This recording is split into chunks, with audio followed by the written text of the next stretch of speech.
I'm going to give you an overview of the repairs I made to your car, so if you have any questions, if there's something I need to take a second look at, we can work through that now before you pick up your car. So I'll start out with the turn signals and brake lights.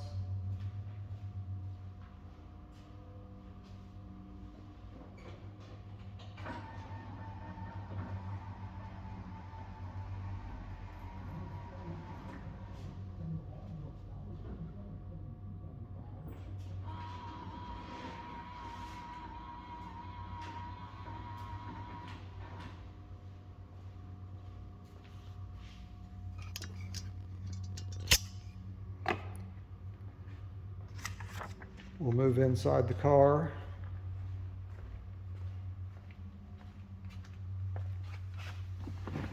Remember, we replaced the cigarette lighter, so I just have a battery pack here to show that it'll charge.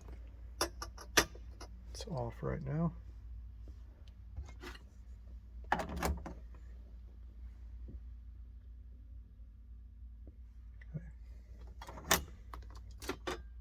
The radio, we had the issue with no sound coming out of the left side.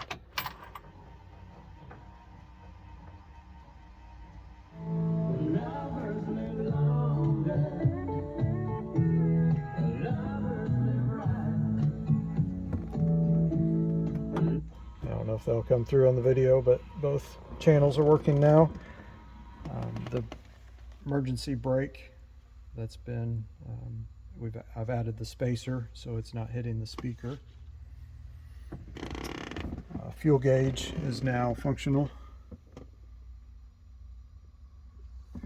The backlighting on the factory gauges is now working, as well as the backlighting on the aftermarket gauges.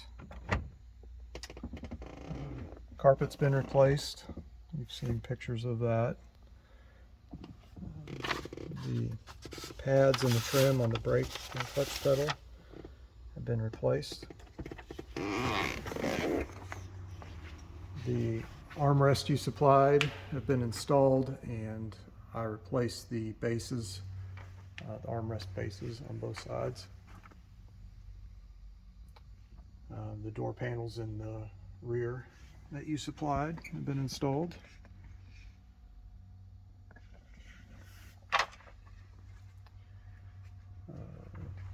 Installed the new door latch on the driver's side.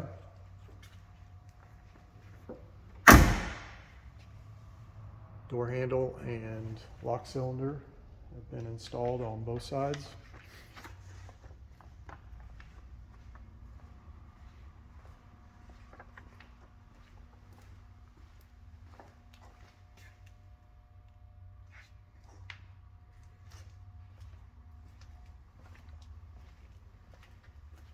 Under the hood, I had found the master cylinder leaking, so it has been replaced along with the booster and the brake lines that run from the master cylinder to the distribution valve, which is mounted on the frame. So all of the olive green lines, the three that you see down there, are new. I also replaced the brake line to the left front because it was rusted. Both front shocks, you can just see the top of them, but both front shocks have been replaced.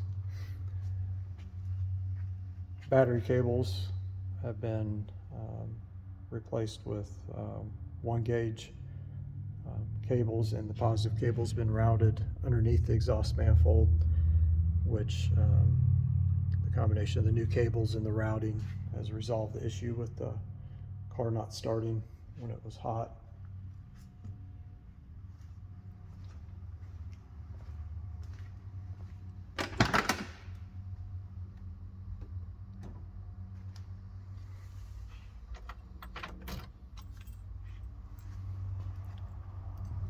Installed the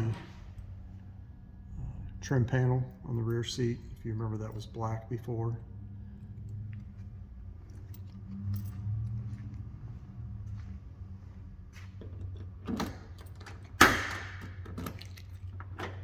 The only parts I did not install are the convertible top boot, because it gets installed only when the top is down.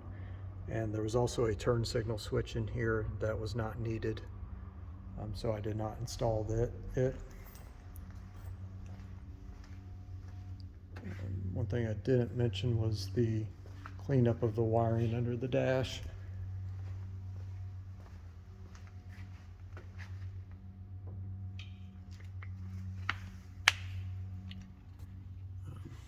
Fuse block has been cleaned up.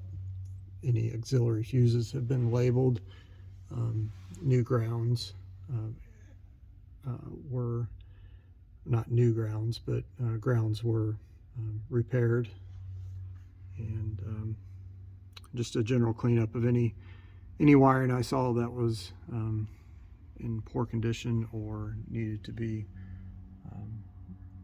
just organized. That's been taken care of. So if you see anything after watching this video, reach out to me and I'll do whatever's needed to make sure you are satisfied with the repairs that have been made.